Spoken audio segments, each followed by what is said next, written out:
श्री सच्चिदानंद सद्गुरु साईनाथ महाराज की जय। श्री सच्चिदानंद सद्गुरु ताजुद्दीन बाबा महाराज की जय। गुरुदेव दत्त। సద్గురు శ్రీ సాయినాథుని యొక్క సాన్నిధ్యంలో ఆచార్య ఇకరా భరద్వాజ మాస్టర్ యొక్క ఆశీస్సులతో ఈరోజు తాజుద్దీన్ బాబా జీవితలోని వివిధ అంశాలని మనం వివరించుకోబోతున్నాం. నాగపూర్లో గొప్ప ఔలియాగా, గొప్ప ఫకీరుగా, గొప్ప మహాత్మునిగా ఎంతో కాలం ఆ నాగపూర్లో ఉన్న ప్రజానీకానికి ఒక అండగా నిలిచిన మహోన్నత వ్యక్తి తాజుద్దీన్ బాబా. ఆయన చూపించిన అద్భుత మహిమలను మనం లెక్కించడం సాధ్యం కాదు. ఆకాశంలో చుక్కను లెక్క పెట్టవచ్చేమో కానీ, సముద్రంలో ఎంత లోతుందో తెలుసుకోగలం కానీ, సముద్రం కూడా ఇసుక రేణువును లెక్క పెట్టవచ్చేమో కానీ, మహాత్ముని యొక్క మహిమను మాత్రం లెక్కింపడం సాధ్యం కాదు. లెక్కలేని భక్తులు వాకీలో బాబా వద్దకు వచ్చి ఎంతోమంది ఆయన ఆశీర్వచనలు పొందేవారు. కడు పేదవాడి నుంచి ధనికుడి వరకు, అలాగే ఆ ప్రాంతాన్ని పరిపాలించిన మహారాజుల వరకు ఆయన ఆశీర్వచనం పొందేవారు. అందులో బాబాకి ముఖ్యమైన భక్తుల్లో నాగపూర్ను పాలించిన రఘోజీరావు భోంస్లే ఒకడు. ఆయన ఎన్నోసార్లు బాబాను దర్శించాడు. తన రాజ్యభవనంలో ఉండమని పదే పదే ప్రాధేయపడేవాడు. కానీ బాబా ఆ విషయం పట్టించుకునేవారు కాదు. ఎందుకంటే వారికి రాజభవమైన ఒకటే, రాతి నేలైనా ఒకటే. అంతేకాకుండా ఫకీరు అనేవారు, సాధు అనేవారు ఎంత నిరాడంబరత్వంగా ఉండాలనే విషయాన్ని బాబా తెలియజేస్తున్నాడు. ఒకసారి బాబా వాకి ఉన్నప్పుడు ఈ రఘోజీరావు వచ్చి బాబాను హృదయపూర్వకంగా తన రాజభవనంలో ఉండవలసిందిగా కోరాడు. అంటే ఇక్కడ హృదయపూర్వకంగా అనే పదం ఎందుకు మనం గుర్తు చేసుకోవాల్సింటే, భగవంతునికి కావలసింది హృదయంలో ఉన్న భక్తి, పైన ఆడంబరాలు కాదు. ఈ రఘోజీరావు భోంస్లే జన్మతః హిందువు అయినప్పటికీ కూడా తాజుద్దీన్ బాబా పట్ల ఉన్న భక్తి అపారమైన మెండుగా ఉండేది. పదే పదే ప్రార్థన చేస్తున్నాడు. తాను ఆ పట్టణానికి రాజు అయినప్పటికీ, రారాజు అయినప్పటికీ కూడా ఎంతో వినయంతో, ఎంతో స్వచ్ఛతతో, ఎంతో నిర్మలమైన మనసుతో ఆయన సాక్షాత్తు దైవ సంభూతుడు అనే భావాన్ని దృఢం పరుచుకుని బాబాని ఆహ్వానిస్తున్నాడు. భగవంతుడికి ఎప్పుడూ కూడా భక్తుని పట్ల ఉన్న భక్తునికి గల అది భావం అనండి. భావం అంటే ఉన్నతమైన భావం, స్వచ్ఛమైన భావం, సాత్వికమైన భావం. దాన్నే భగవంతుడు స్వీకరిస్తాడు. అంతేకాని ఇంతకుముందు ఒక 2-3 సార్లు బాబా హిందువుల ఇళ్లలో ప్రవేశించున్నారు. అందులో మనం ఇంతకుముందు వివరించుకున్నాం. డాక్టర్ కాశీనాథరావు అని నాగపూర్ పిచ్చాసుపత్రికి అధికారిగా వచ్చాడు. ఆయన హిందువు, ఆచారవంతుడు, బ్రాహ్మణుడైనప్పటికీ కూడా తాజుద్దీన్ బాబాకి ఎంతో గొప్ప భక్తుడైనాడు. ఆయన వారింటికి వెళ్ళి ఉన్నారు. ఇంకొక దగ్గర లాల్కోట్లో, అంటే బాబా పిచ్చాసుపత్రిలో దాదాపు 16 సంవత్సరాలు ఉన్నప్పుడు ఇదే రఘోజీరావు భోంస్లే ఆ ఆసుపత్రికి 2000 రూపాయలు జరిమానా కట్టి ఆ నాగపూర్ సకర్దార్ అనే ఒంట్లో ఉన్న లాల్కోట్ అనే భవనంలో తాజుద్దీన్ బాబా ఉంచాడు. అక్కడికి తాజుద్దీన్ బాబా వెళ్ళున్నారు. అలాగే ఇది మూడవసారి ఈయన పిలుస్తున్నప్పటికీ సరే ఆయన భక్తికి వసుడయ్యి రాజభవనానికి ప్రవేశించాడు. బాబా అలా చేయడానికి కారణం అని ఆలోచించాలి. ఇక్కడ తాజుద్దీన్ బాబా అంటే భౌతికంగా కనిపించే ఆయన శరీరం మాత్రం కాదు. ఆయన దేహాన్ని తీసుకువెళ్తున్నాము అని భావన ఉంటుంది. తాజుద్దీన్ బాబా హిందువుల ఇంటికి వెళ్ళాడు అంటే ఆ శరీరం వెళ్ళింది అనే భావన మనకి లౌకికంగా చూస్తే మనకు అలాగా అనిపిస్తూ ఉంటుంది. కానీ ఇక్కడ బాబా యొక్క తత్వం ఏమిటి, తాజుద్దీన్ బాబా తత్వం ఏమిటి అంటే అన్ని మతాలు చెప్పి మూలమైన ఆత్మతత్వమే ఆ మహాత్ముడి అసలు స్వరూపము. అన్ని మతాలు ఏదైతే చెప్తున్నదో ఆ మతాల మూల తత్వం ఏదో అదే తాజుద్దీన్ బాబా అసలు యొక్క స్వరూపం. అన్ని మతాలు అంటే హిందూ మతం ఉంది, బౌద్ధ మతం ఉంది, సిక్కు మతం ఉంది, ఇస్లాం మతం ఉంది, క్రైస్తవ మతం ఉంది. అంతేకాకుండా అనేక మంది మహనీయులు ఉన్నారు అన్ని మతాల్లో కూడా. అందులో శ్రీ రామకృష్ణ పరమహంస కావచ్చు, సాయిబాబా కావచ్చు, అలాగే కబీర్ కావచ్చు, నానక్ కావచ్చు, యేసుక్రీస్తు కావచ్చు. ఈ మహాత్ములందరూ కూడా జాతి కుల మత ద్వేషాలను తొలగించి సామరస్యాన్ని నెలకొల్పారు. అది మనం గమనించవలసింది. అందుకే అందరి మహాత్ముల చరిత్రలను మనం పరిశీలించాలి. లేదు నా ఒక్క మతమే ఇదే గొప్పది అనే భావన అనే సంకుచిత్వం మనలో ఉండకూడదు. ఎందుకంటే వాళ్ళు చెప్పిన దానికి మనం విరుద్ధంగా ప్రవర్తించడం ఎంతవరకు సమ్మతంగా ఉంటుందని ఆలోచించాలి. ఇక్కడ మత మౌఢ్యము, మత చాందస్యము, మత సంకుచిత్వం వల్లనే ఈ మతభేదాలు రావడానికి కారణం, మత కలహాలు రావడానికి కారణం. మన వేదాన్ని ఏం చెప్పారు? సర్వం కల్విదం బ్రహ్మ అని చెప్పారు. ఆత్మవత సర్వభూత అని అన్నారు. అంటే వేదంలో చెప్పిన సారాంశాన్ని కూడా ఇదే. అదే బైబిల్ ఏం చెప్పారు? నువ్వు నీ ఎలా ప్రేమించుకుంటావు అలాగే ఇతరులను ప్రేమించు అన్నాడు. అంటే ఏమిటి? నీలో ఉన్న ఆత్మతత్వమే అతనిలో ఉన్న ఆత్మతత్వం ఒకటే అనే భావన యేసుక్రీస్తు తెలియజేశాడు. కాబట్టి ఆ మతాల ఆత్మతత్వం ఏదైతే ఉందో ఆ స్వరూపమే, ఆ తత్వమే ఈ తాజుద్దీన్లో కనబడుతుంది. ఇక్కడ భేదభావాలు ఎక్కడ వస్తుందంటే మనుషులు సృష్టించుకున్న మత భేదాలను మనుషులు సృష్టించుకున్నారు, మతం సృష్టించలేదు, మత ప్రవక్తలు సృష్టించలేదు. అంటే ఆ మతానికి కారణభూతమైన వాళ్ళు సృష్టించలేదు.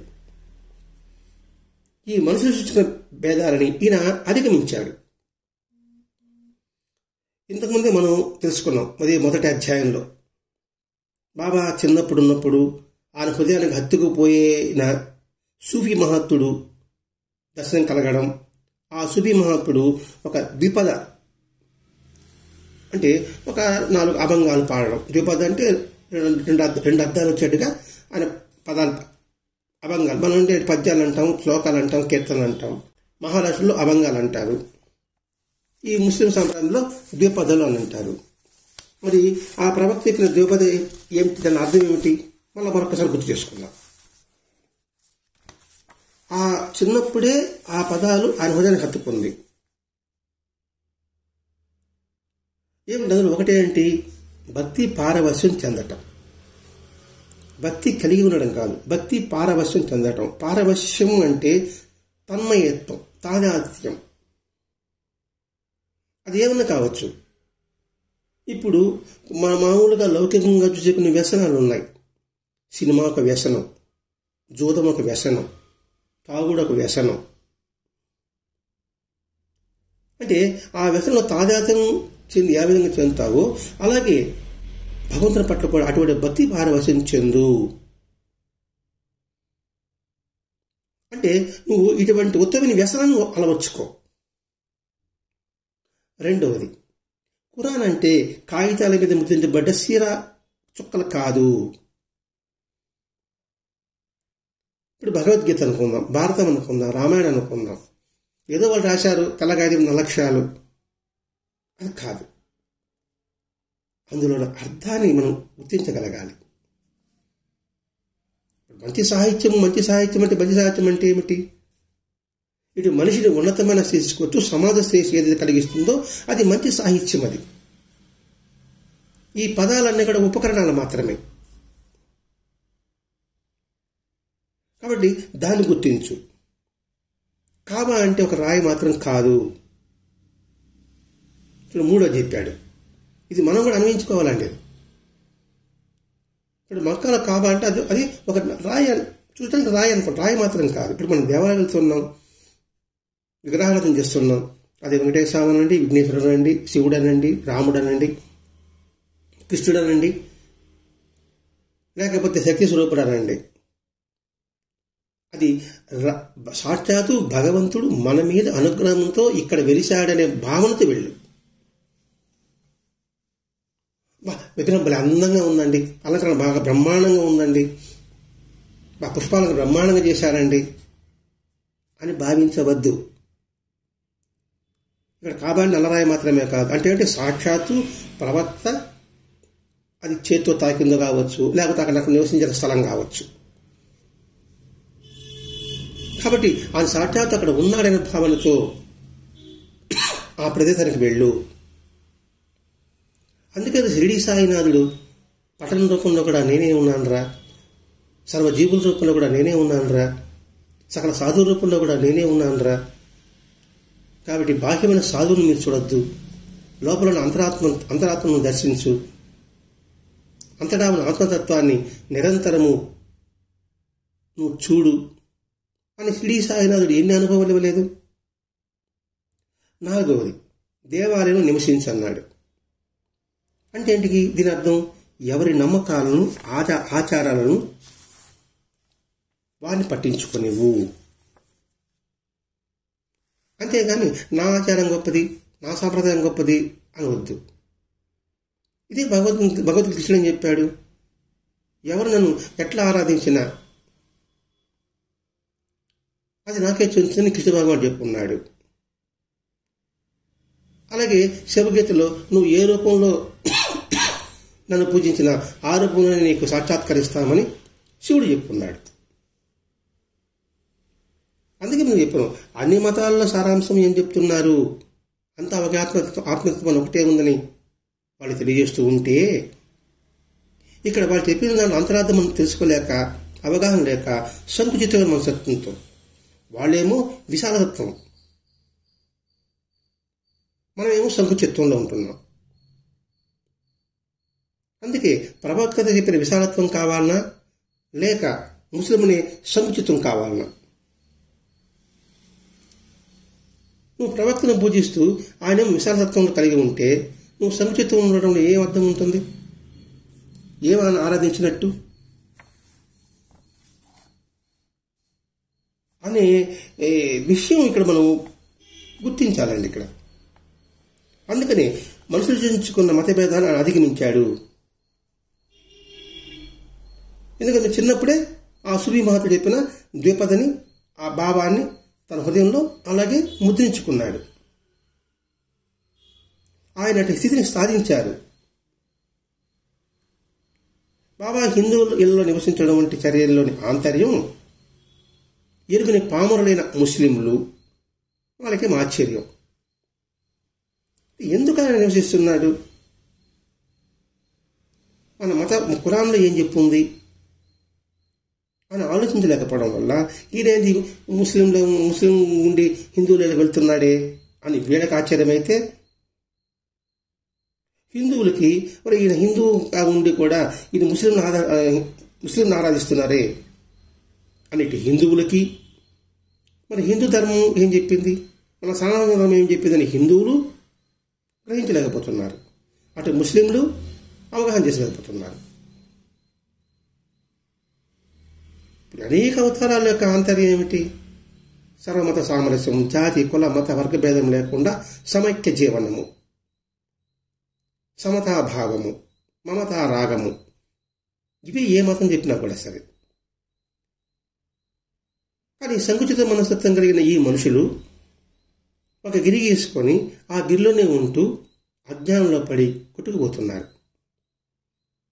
అది చెప్పడానికే తాజుద్దీన్ బాబా హిందువులకు ఇంట్లోకి వెళ్ళడం కూడా. అయినప్పటికీ మహారాజ్ తాజుద్దీన్ బాబా ఈసారి ఆ రఘోజీని నిరాశపరచకుండా వాళ్ళ భవనానికి వెళ్ళడం అంగీకరించాడు. ఇంకా ఎక్కలేని సంతోషం. ఆయన కోసం ప్రత్యేకమైన భవనం, ఒక గుర్రాల బండి, కొంతమంది సేవకులు ఆయన అవసరాలు చూడడానికి అలా నియమించారు. రాజు కదా. ఇంత చేసినప్పటికి కూడా నియమంగా రఘోజీరావు బాబాని సేవించేవాడు నిరంతరము. ఇది మనకు బాగా అండర్లైన్ చేసుకోవాల్సింది. ఇన్ని ఆయన సమకూర్చాడు రాజు. ఆయన నియమంగా బాబా నిరంతరం సేవించేవాడు. నేను బాబా మందిరం కట్టాను, బాబాకి రకరకాలుగా మధ్య కిరీటాలు పెట్టాను, అన్ని బంగారు వేసి ఉంటాను. కానీ దేవాలయానికి మాత్రం ఏదో పండగకో పబ్బానికో మాత్రం వెళ్ళి దర్శిస్తాను. అంటే అప్పుడే చదువులను చూస్తారు, గౌరవిస్తారనేసి. అలా చేయలేదు ఈయన. అంటే ఏంటి, బాబా అన్న దివ్యత్వాన్ని నిరంతరం గుర్తిస్తూనే ఉన్నాడు. మనం ఇక్కడ గ్రహించవలసింది అది. మనం బాబాను పూజించవచ్చు, రాముని పూజించవచ్చు, మాస్టర్ గారిని ఆరాధించవచ్చు. కానీ నియమంగా అనే పదం వేసుకుంటున్నామా? ఖాళీ ఉన్నప్పుడు స్మరిస్తున్నామా, ఖాళీ చేసుకుని స్మరిస్తున్నామా అని ఎవరికి వాడు ఆలోచించుకోవాల్సిందే. దీంతో తాజుద్దీన్ బాబా జీవితంలోని ఈ మలుపు ఆయన కీర్తి అంతకంతకు వ్యాపించింది. ఎందుకంటే ఎక్కడో దూరానితోనైనా పట్టణంలోకి వచ్చేటప్పటికి. అయితే కొందరు దురపరాయపడిన కొందరు ముస్లింలు ఉన్నారు కదా. ఇంకా బాబా ఉంటే దక్షిణ రూపంలో, కానుకల రూపంలో వస్తూనే ఉంటాయి. అలా అనేక కానుకల రూపంలో వస్తే ఈ రఘోజీరావు మహారాజ్ చేస్తున్నాడు, దాన్ని ధారాళంగా సమాజహితం కోసం ఖర్చు పెడుతున్నాడు. ఇది వస్తుంది, ఆయన ఖర్చు పెడుతున్నాడు. ఇది కొందరికి అసూయ. ఏంటి, ముస్లిం కదా, ఆయనకు వచ్చే దక్షిణలు, ఈయన హిందూ కదా, వీడి చేతుల మీదకేది ఆడ పంచేది అంటే రాజభవనం ఉన్నాడు కాబట్టి కదా ఆ డబ్బంతా రఘోజీరావు చేతులకు వస్తుంది. ఎలాగైనా సరే ఆ రాజభవనం నుంచి బయటకు రప్పించాలి, తాజుద్దీన్ బాబాని తన పర్యవేక్షణలో ఉంచుకోవాలి. వీళ్ళకొచ్చి బాబా మీద భక్తి కాదు, బాబాకు వచ్చే ధనం మీద భక్తి. ఎప్పుడైతే ధనం వ్యామోహం కలుగుంటుందో ఇంకోటి దేనికి వెనుకాడేవాడు, ముందు వెనక చూడడు. మద్యపానానికి అలవాటు పడ్డవాడు ఏ పనైనా చేస్తాడో, తనకు తిరిగి అని ఏదైనా తెగిస్తాడో, అదే ఈ మత పిచ్చి కూడా. వెంటనే మత కలహాలను రెచ్చగొట్టడానికి వాళ్ళు ప్రయత్నం చేశారు. అక్కడ బాబా తమ లీలల ద్వారా ఆయన ఏం చెప్తున్నాడు, అరే అన్ని మతాల సారం ఒకటే, కులవర్గ వివక్షతలు లేవు, ఆధ్యాత్మిక పురోగతి ద్వారా మాత్రమే భగవంతుని మనం ఐక్య సాధించడానికి అవకాశం ఉంటుంది అని ఆయనేమో ప్రకటిస్తూనే ఉన్నాడు, చెప్తూనే ఉన్నాడు. కానీ ఆయన చెప్పిన విలువగల అటువంటి నైతిక బోధల పట్ల స్వార్థపరమైన కొందరు ముస్లింలకి గౌరవమే లేకపోయింది. ఇక్కడ భక్తి సంగతి తర్వాత ఆయన మాటకి గౌరవమే లేకుండా పోయింది. ఆయన ఏం చెప్తున్నాడు, ఆయన ఏం బోధిస్తున్నాడు అని అవగాహన లేదు. ఎందుకంటే ఇక్కడ స్వార్థం పెరిగిపోయింది, మరణం పట్టుకుపోయింది, అజ్ఞానం లోతుగా అజ్ఞానమంతా విస్తరింపబడి ఉంది. ఇంకా జ్ఞానం ఏడ ప్రవేశిస్తుంది? ఇటువంటి మూడులే జీసస్ అనేక అవతారాలు పెట్టారు, ప్రవక్తని అవతారాలు పెట్టారు, బాబాని అవతారాలు పెట్టారు, కృష్ణుని అవతారాలు పెట్టారు, రాముని అవతారాలు పెట్టినాడు, బుద్ధుడిని అవతారాలు పెట్టున్నారు. అప్పుడు జీసస్ ఏం ప్రార్థన చేస్తున్నాడు? తండ్రి వీరి తప్పులన్నింటినీ క్షమించు, వారేం చేస్తున్నారు వారికే తెలియదు అని ప్రార్థించాడు. ఇప్పుడు మనం ఈ ప్రార్థనలో కూడా అంతరార్థం గ్రహించాలండి. మన పట్ల ద్వేషభావం కలిగి ఉన్నవారు, దుష్ట స్వభావం కలిగి ఉన్నవారి పట్ల మనం ఏ విధంగా ఉండాలి అంటే, సహనము కలిగి ఉండు, వారి పట్ల ద్వేషభావం విడనాడు. ఎందుకంటే వారు తెలియక అలా నడుచుకుంటున్నారు. అందుకని వారి పట్ల దేశ భావం ఉంచుకోవద్దు. నువ్వు దూరంగా ఉండు, ఇబ్బంది లేదు. ఎందుకంటే సాక్షాత్తు మన ఇంట్లో 4 బిడ్డల్లో ఒకడు ఆ విధంగా ఉన్నప్పుడు వాడిని నెట్టి పారేస్తామా? ఇట్లా ఆలోచించమంటారండి మహాత్ములంతా కూడా. కాబట్టి ఇది మనం అనిపించుకోవాలి. అంటే ప్రతి ఒక్క అంశము కూడా మహాత్మ జీవితంలో అందులో నుంచి మనం ఏమి సారం గ్రహిస్తున్నాము అనేది నిరంతరం ఎరుగుతూ ఉండాలండి. ఏదో ఆయన గొప్ప మహాత్ముడు చదివాము, ఆ పుస్తకం పక్కన పెట్టాము అని కాదు. అందులోని సారాంశాన్ని మనం గ్రహించాలి. అది ఇక్కడ మహాత్ములందరూ మనం తెలియజేస్తున్నారు. ఇక్కడ నాగపూర్లో ఇటువంటి వివాద పరిస్థితుల్లో ముస్లిం సోదరుల మొదట కోరిక ఏంటంటే తాజుద్దీన్ బాబా దర్గా మీద ముస్లిం చిహ్నాలు ఉండాలి. ఇంతవరకు ముస్లింలు హిందువులు బాబాను దర్శిస్తున్నారు. కానీ ఇప్పుడు ముస్లింలకు మాత్రమే పరిమితం. చూడండి ఎంత సంకుచితమైన చర్య.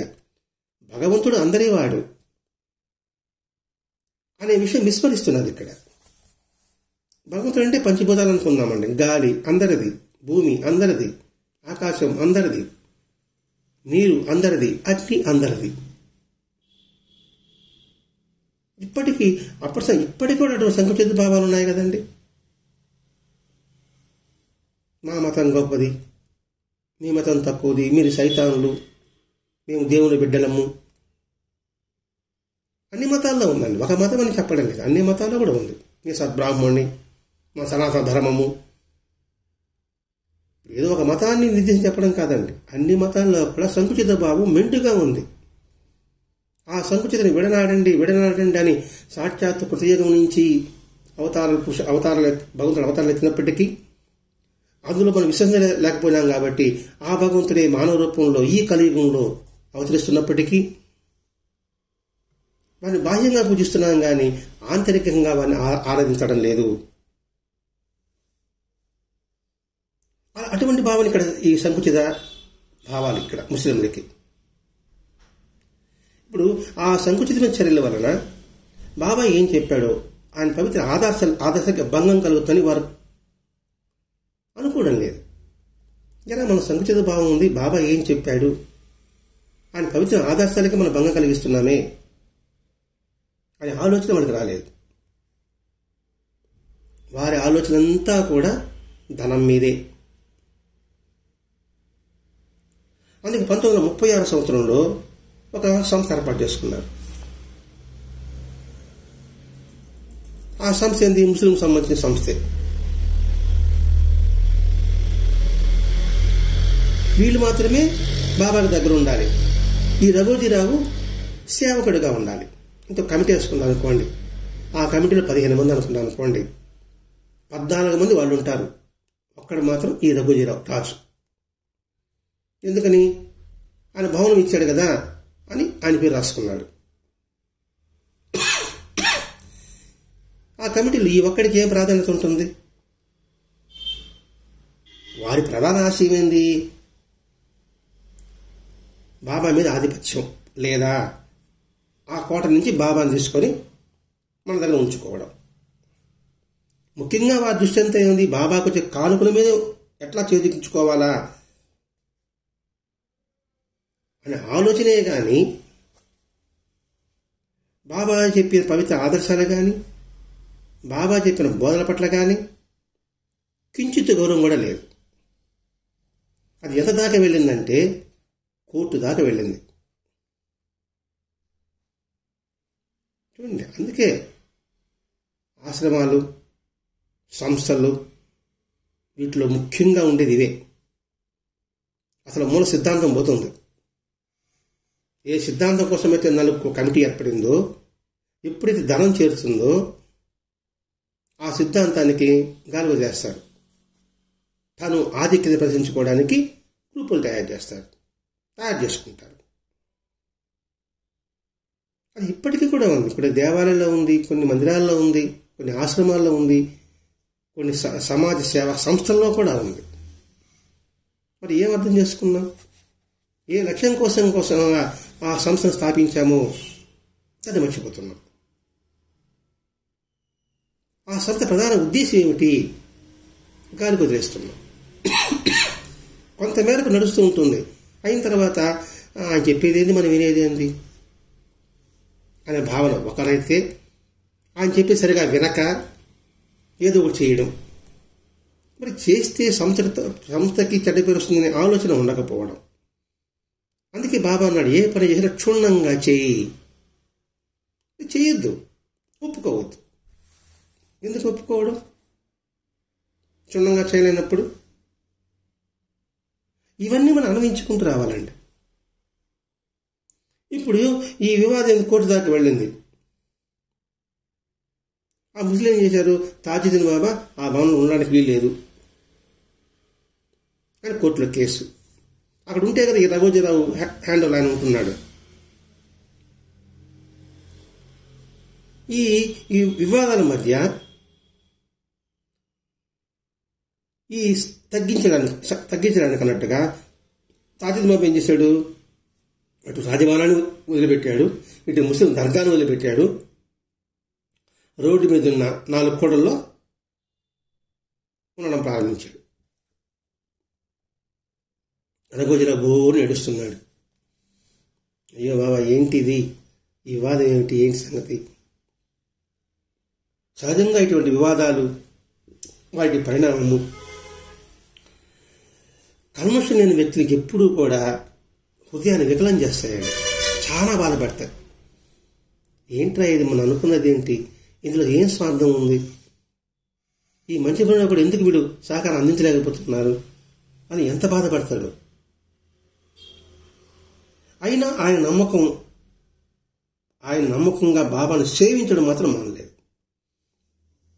వదిలి వెళ్ళిపోయాడు, అయినా పర్వాలేదు, అని ఆయన మాత్రం ఆరాధించడం, సేవించడం మాత్రం మానలేదు. అది ఇక్కడి నుంచి వెళ్ళిపోయాడు కదా, ఇంకెందుకు ఆయన దగ్గరికి వెళ్ళడం అనే ఆలోచన రఘోజీరావుకు లేదు. మహాత్ముడు సజీవంగా ఉంటేనే మనం పూజిస్తున్నాం, ఆయన సమాధి అయిన తర్వాత ఆయన లేడు కదా అనే భావన మనకి ఉంటుంటుంది. ఇక్కడ ఈంచుకు నేర్చుకోవాలి. శరీరంగా మన దగ్గర లేకపోతే, అందుకే బాబా అన్నాడు, బాబా అంటే 5 శరీరం మాత్రమే కాదురా అని ఎందుకు చెప్పాడు? ఆయనకేమి తెలివి లేకనా? మరి వీని ఆకారాన్ని పెట్టుకుని పూజిస్తున్నారా? కాదు, కూలదేయండి, ఆ తెర తీయండి. బాబా అంటే సర్వగతమైన చైతన్యం, భగవంతుడు అంటే సర్వగతమైన చైతన్యం అనే భావాన్ని నింపుకోండి అని చెప్పాడు. ఎందుకు ఈ మాట చెప్పబోతుందంటే, భరతదేవ మహర్షి గారి ఆరాధనకి, జయంతికి ఒంగోలు వెళ్ళడం ఏంటండి, ఆయన నా దగ్గరే ఉన్నాడు అని చెప్తునే వాళ్ళు చాలామంది ఉన్నారు. ఇప్పుడు అంటే ఇవన్నీ మనకు ఒక గుణపాఠాలు. అది మనం నిరంతరం గ్రహిస్తూ రావాలండి. ఇక్కడ వెంటనే ఒకరోజు బాబా తాజుద్దీన్ బాబా రఘోజీరావుతో అంటున్నాడు, నన్ను ఇక్కడి నుంచి నీ నుంచి ఎవరు దూరంగా తీసుకువెళ్ళగలరు? చూడండి ఎంతగా బాబా చెప్పిన వాక్యంలోని అర్థం. నన్ను ఇక్కడి నుంచి నీ నుంచి దూరంగా ఎవరు తీసుకెళ్తారు? నా బస నీ ఇంట్లోనే కొన్ని లక్షల సంవత్సరాల వరకు ఉంటుంది అంటూ అంతవరకు మదనపడుతూ రఘోజీరావు వ్యాధిని తొలగించేశాడు. ఈ మధ్య బాబా విగ్రహాన్ని పడగొట్టారు, నాశనం చేశారు.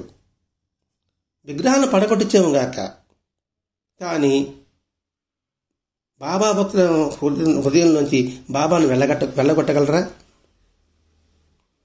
చూడండి, అంత మాత్రం ఆలోచించలేకపోతున్నారు. విగ్రహాన్ని పగలగొట్టినంత మాత్రాన బాబాను మర్చిపోతారా? అలా మర్చిపోయేవాడు భక్తులు ఎలా అవుతారు? అందుకే ఈ రాజభవనంలో నుంచి తాజ్మహల్ తీసుకెళ్ళినంత మాత్రాన రఘోజీరావు మనసులో నుంచి తాజ్మహల్ తీసుకుని వెళ్ళగలరా? ఆ భావం చెప్తున్నాడండి.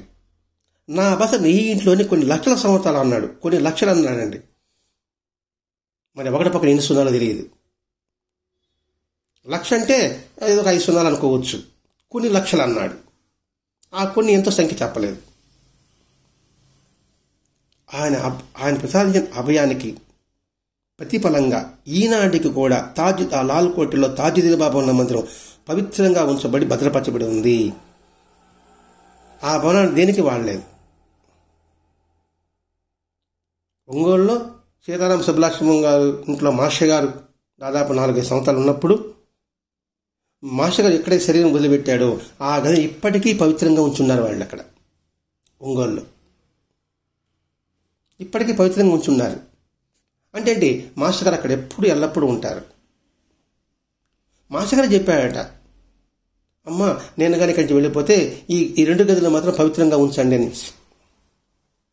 అంటే నీ సమాధి కాకముందే మాస్టర్ గారు హెచ్చరిక చేస్తున్నారు. అంటే తాజుద్దీన్ బాబా భౌతికంగా అక్కడ లేనప్పటికీ ఆయన సమాధి అయిన తర్వాత కూడా ఆ మందిరంలో అద్భుతమైన మహిమలు ఇప్పటికీ జరుగుతూనే ఉన్నాయి. అంటే రఘోజీరావుకి ఇచ్చిన వాగ్దానాన్ని తాజుద్దీన్ బాబా నేటి వరకు నెరవేర్చుతూనే ఉన్నాడు. బృందావనంలో మాస్టర్ గారు నెరవేర్చినట్టుగా శ్రీలో సాయినాథుడు నా సమాధి మాట్లాడుతుంది, నా మట్టి సమాధానం చెబుతుంది అని చెప్పి కొన్ని కోట్ల మందికి ఆయన అభయమిస్తున్నారు. మతమోడంలో మునిగి ఉన్న కొందరికి ముస్లింలకు నచ్చకపోయినా మానవుడు సృష్టించుకున్న ఈ భేదాలకు అతీతమైన స్థితిలో ఆయన ఎప్పుడూ ఉన్నారు. వాళ్ళతో నాకేం పని, వాళ్ళకి నచ్చకపోవచ్చు, నా సిద్ధాంతం ఒకటే, అది తాజుద్దీన్ బాబా లక్ష్యం. వాళ్ళకి నచ్చినప్పుడు నేను ఎందుకు చేయాలి? ఇది మీరు సృష్టించుకున్న భేదాలు కాబట్టి దీనికి అతీతమైన స్థితిలో ఆయన ఎప్పుడూ ఉన్నాడు. ఆయన ఒక్క మాటలో చెప్పాలంటే తాజుద్దీన్ బాబా జాతి కుల మత భేదాలకు పరిమితం కాకుండా మానవ జాతిలోని దుఃఖాన్ని తొలగించడానికి అవతరించిన దైవాంశ సంభూతుడు. మానవ జాతిలోని దుఃఖం తొలగించడానికి వాడు ఏ జాతి వాడా, ఏ వర్గం వాడా, ఏ మతం వాడా సంబంధం లేదు, ఏ కులం వాడా సంబంధం లేదు. వాడిలో దుఃఖాన్ని తొలగించాలి, వాడి బాధను నివారించాలి, వాడిని నిరంతరము కాపాడాలి. అది మహాత్ముల యొక్క ధ్యేయం. ఆ ధ్యేయంతోనే వాళ్ళు అవతరించింది. ఆ ధ్యేయాన్ని 10 మందికి మనం తెలియజేస్తున్నారు. కానీ ఎంత మేరకు మనం గ్రహిస్తున్నాం? మిగతా వాళ్ళ మనకి మనం గ్రహిస్తున్నామా అని మనం ఎవరికి వాడు పరిశీలన చేసుకోవాల్సిందండి. ఇక్కడ మనం గుర్తించవలసింది ఏంటి? భౌతికంగా మహాత్ములు దూరమైన వాళ్ళ హృదయంలో పరిశీలించుకుని నియమంగా వారి చెప్పిన బోధని మనం నిరంతరము స్మరించవలే, మననం చేయవలే. వారి ఆదర్శాలని మనం అనుసరించవలే. వారి పవిత్రమైన ఆదర్శాలకు భంగం కాని విధంగా మనం జీవించవలే. ఇది మనం ఇక రఘోజీరావు మోస్లే తాజుద్దీన్ బాబా అనుగ్రహం ద్వారా మనం గ్రహించవలసింది. ఇక్కడ ఏం కనబడుతుంది? తాజుద్దీన్ బాబాను బంధించాడు. దేంతో బంధించాడు? రఘోజీరావు భక్తితో బంధించున్నాడు. భక్తికి పరవశుడు భగవంతుడు, భక్తుడికి భగవంతుడు బానిస. భగవంతుడు భక్తుడికి బానిస అని అనేక మంది భక్తుల యొక్క చరిత్రలో కనిపిస్తూనే ఉంటుందండి. అది పెరిగి పురాణం కావచ్చు, ఆళ్వాళ్ళ చరిత్ర కావచ్చు, భాగవతంలో కావచ్చు, ఇంకా అంటే పాండురంగ విజయంలో ఉన్న అనేక మంది భక్తుల యొక్క అనుభవాలు కావచ్చు. అవన్నీ చూస్తే మనకి అర్థమవుతుంది భక్తుడికి ఎప్పుడు భగవంతుడు బానిస అని. సరే, అవన్నీ మన దూరంగా ఉన్నాయనుకోండి, మన శ్రీకాళహస్తికి వెళ్ళామనుకోండి, భక్త కన్నప్ప ఎక్కడున్నాడు, సాక్షాత్ పరమేశ్వరుడు ఎక్కడున్నాడు? దక్షిణ కైలాసం అని ప్రసిద్ధిపడిన ఆ శ్రీకాళహస్తి దగ్గర వెళితే మనకి అర్థమవుతుంది. శివరాత్రి ఉత్సవాలప్పుడు ధ్వజారోహణం మొట్టమొదట పూజ ఆ కన్నప్పకి నివేదించి తర్వాత వస్తారండి. కాబట్టి భక్తిభావంతో ఎవడైతే ఉంటాడో వాడి హృదయంలో భగవంతుడు ఎప్పుడు నెలకొని ఉంటాడు అనే దానికి నిదర్శనమే ఈ రఘోజీరావు యొక్క భక్తి. ఈ రఘువీరావు యొక్క భక్తి తాజుద్దీన్ బాబాను తన హృదయంలో బంధించి చేసుకున్నాడు. తాజుద్దీన్ బాబాని రఘుజీ భోస్లే తన హృదయంలో బంధించుకున్నాడు. అంటే లోపల కల్మషం లేకుండా ఉన్న హృదయం కాబట్టి ఆయన అందులో బందీ అయ్యాడు. కాబట్టి దీని ద్వారా మనం గ్రహించవలసింది భక్తి, ప్రేమ కలిగి ఉండు, చిత్తశుద్ధి కలిగి ఉండు, శ్రద్ధ కలిగి ఉండు, నిజాయితీగా ఉండు. ఇటువంటి ధర్మాలు భగవంతుడు ఇష్టపడతాడు, మహాత్ముని ఇష్టపడతాడు. ఎందుకంటే వారి పవిత్ర ఆదర్శాలు అవే కాబట్టి వారి పవిత్ర ఆదర్శాలకు అనుగుణంగా మనం నడుచుకుంటే భగవంతుడు మనకు కూడా బందీ అవుతాడు, మన వెంటే ఉంటాడు, మనం చేయి పెట్టుకు నడిపిస్తూనే ఉంటాడు. మనం చిన్న పొరపాటు చేసినప్పటికీ కూడా ఆయన మనల్ని వీడనాడాడు అనే విషయం ఈ రఘుజీరావు యొక్క భక్తి ద్వారా తాజుద్దీన్ బాబా ఎలా బందీ అయిందనే సంగతి మనకి ఈరోజు ఆచార్య కేరళ భరద్వాజ మహర్షి గారు మనకందరికీ తెలియజేసి ఆ భావంతో వారిని ఆదర్శంగా తీసుకొని మనం జీవనం సాగిద్దాం, వారి అనుగ్రహాన్ని పొందుదాం. స్వస్తి. శ్రీ సచ్చిదానంద సద్గురు సాయినాథ్ మహారాజ్ కీ జై. శ్రీ సచ్చిదానంద సద్గురు తాజుద్దీన్ బాబా మహారాజ్ కీ జై. గురుదేవ దత్త.